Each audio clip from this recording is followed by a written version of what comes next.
Good morning, afternoon, or evening, everybody, and welcome to Pangolin, the Conservation Podcast. I'm your host, Jack Baker, and welcome back to the series dedicated to exploring the underappreciated, underexplored, amazing, wonderful, fantastic conservation stories that inspire me, and I hope will inspire you too. On this series, we are, of course, celebrating the land of the lemurs, and today we will be celebrating an aspect of that land that we covered on the last episode of the show, that being plants. So, last time we talked to Sahino all about the fantastic baobab and what we can do to help support her work to protect it. And this time, we're joined by Hery Diamondra and Jessie to talk about their sustainable plant nursery project. Now, you may remember or recognize those names from a few weeks ago, where we talked to them about their ecotourism project. They're just very, very busy all the time. They're doing all sorts of amazing work. So today, they're back to tell us about that, and that is their work, yes, of course, with a sustainable plant nursery. It's a really interesting project, and they've come up with really interesting ways of making it even more eco than a plant nursery already is. So I really hope you enjoy hearing all about it. And yes, I hope it helps further grow your appreciation for conservation beyond the realms of the classic animal. So, I'm very happy and very excited that you get to listen to this discussion because it's really interesting and something we haven't really talked about before. So it's something new for all of us. Anyway, I will let them tell you all about it in just a moment. Before I let that happen, though, of course, I do have to say you can check out their links for Ranamafana National Park and their ecotourism project and all of their incredible work in the description for this episode. And you can check out us on social media at Pangolin Podcast. We're on Twitter, Instagram, and Facebook and LinkedIn as well, if you're interested. And you can also subscribe to us on your podcast streaming service of choice. Anyway, also, before I go, I should probably just do a quick shout out for next week's episode because, again, I am very happy with all the episodes and they're all so interesting that you have to check them all out. It's a legal requirement. I'm very, very sorry.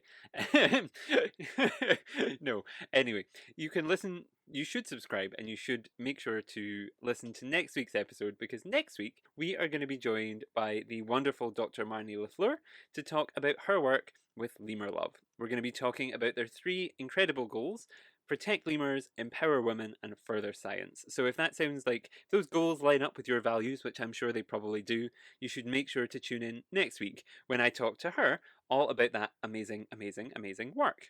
Anyway, yes. Now, I will let Hery, Jessie, and Tiamandre tell you all about this incredible project, and I will sign off. So thank you so much for your time again, and of course, thank you for joining us as we explore the land of the lemurs. Thank you.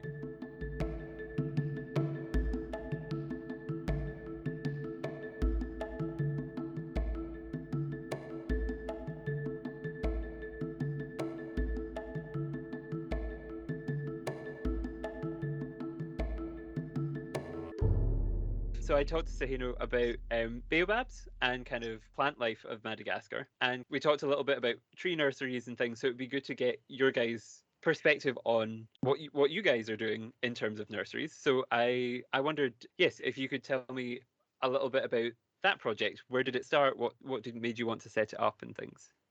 Okay, so I think I'm going to start with this and then let Hery talk about how he manages it. So it started back in March. We were doing for International Women's Day. It's always a big celebration in Madagascar, and this year, all the women from different associations and organizations around the community, we decided to do a big tree planting party. And then there's a doctor here who is like really inspired by it, and she said she wanted to start her own reforestation project.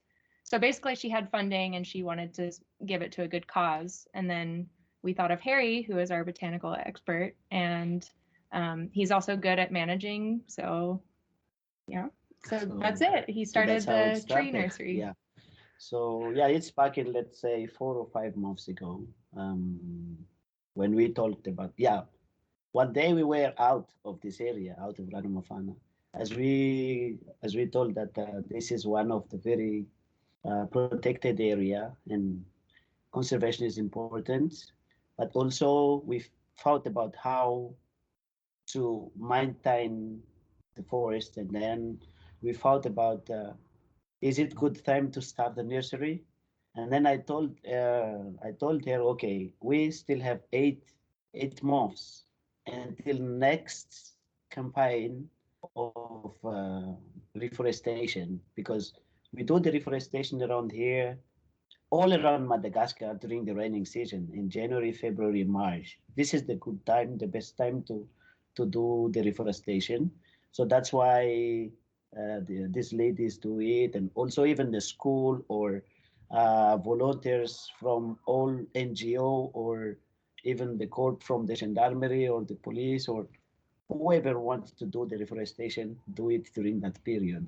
So when she said she wanted to help, and she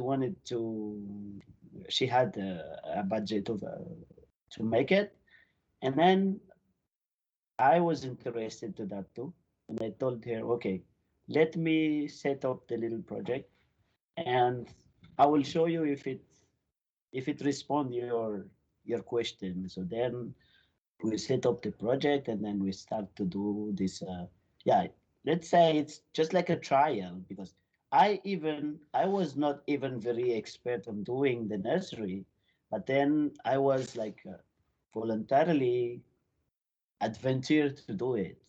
Mhm.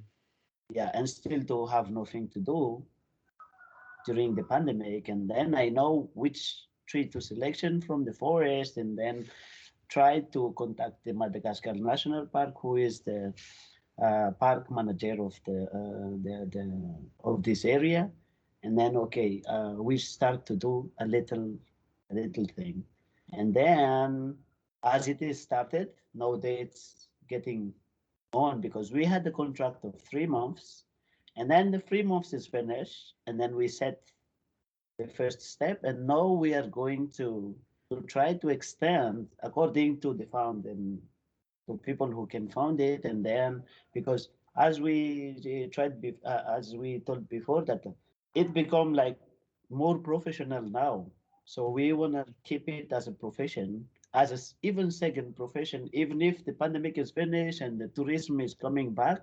So I just like gave engagement to the team, and to her also, who is the founder of the project, that we are going to keep doing this, to just like in memory of you that passed here in the Numafana, and you have a little piece of this forest which belong to you, your creativity. So that's how we are trying to do now. Yeah, and I think we want to make sure that these trees survive, because there's a lot of tree planting going on, but sometimes it's the management that really counts too, and like looking after the trees, not just after you plant them, but making sure that they are protected, and then also doing it in a sustainable way. We experimented with bamboo pots instead of plastic. I mean, it might not work for a big scale project, but for a small scale project like ours, we want to try and be as sustainable as possible. Sustainable. So we're using like little bamboo cups that you can just plant directly into the ground. That's And really interesting. And what type of species is it are you targeting specific types of plants, or are you kind of trying to replant a whole fort and so picking lots of different things, or what's okay, so for this start, we tried to selection three type of native trees in the forest, which are all part of the food of the lemurs. And we also, because what we plant is like 70% native tree and 30% crops, like fruit trees. So we also do fruit trees like lychee, orange, coffee, or something like that. Yeah, so we have like six varieties of trees in 1,500 pot now that we are managing to do. So that's why the contact with the school inspires us to try to work with them also, because the school is here in Danmafana, and our goal is going to focus all establishment around the village here to set up nursery for them, and then we'll teach them how to plant the tree and how to survey them to be continued looking after the plant, because the one that is planted by the public, that's the problem. Because if when the public is when it's decompiled, the public is coming to give their participation, but then there is no another NGO that do the continuity of taking care of these plants. So some of them grows just by hazard, and if they dies, they dies. But these ones that we are going to try with the school, we are going to give engagement to survey them and then make sure those who is planted will survive. Yeah. So That's that's really why we do it small by small. mhm. Mhm. That's really interesting, and it's good that it's engaging at kids, like our main discussion. It's engaging kids and teaching them a valuable skill that they can then it'll stay in their brain because they're doing something and they're planting something. It's very practical. What, has there been kind of good reception? Do the kids? I take it the kids love it, or have they not really been? Have you started involving them yet, or are they? What stage are you at with working with? Not yet. I have told with the director already on we have this project. If it interests them, they will be part of that project. And Mhm. she say, why not? They have the land just firsthand, and their land is just close by the nursery now.